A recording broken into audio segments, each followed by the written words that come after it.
তো good day everyone. আজকে আমি আপনাদেরকে দেখাবো যে ইট্যাবসে লোড কেসটাকে কিভাবে রিভিউ করতে হয়। অর্থাৎ আমরা যে লোড কেস ডিফাইন করেছি সেই কেসগুলি আ সঠিক আছে কিনা? অর্থাৎ লোডগুলি যেভাবে আ এপ্লাই হওয়ার কথা সেভাবে আছে কিনা?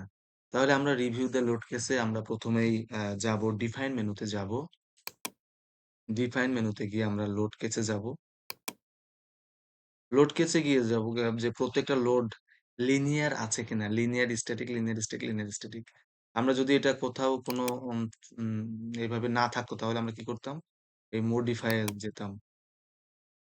মডিফাই এ গিয়ে আমাদের এটাকে উইন্ডোড আছে লিনিয়ার স্ট্যাটিক, এখানে কয়েকটা অপশন আছে। যখন যেটা প্রয়োজন সেই অপশনে আপনাদেরকে সিলেক্ট করে রাখতে হবে। এখানে ইউজ প্রিসেট পিডিএলটা সেটিং রাখতে হবে। এখানে load pattern, load, scale factor 1 এভাবে আমরা রিভিউ করতে পারি।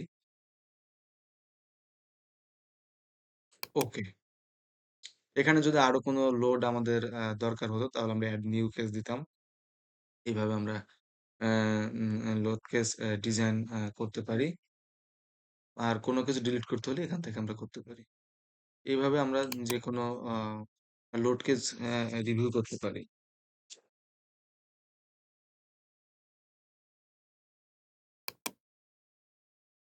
ভিউয়ার্স, এই ভিডিও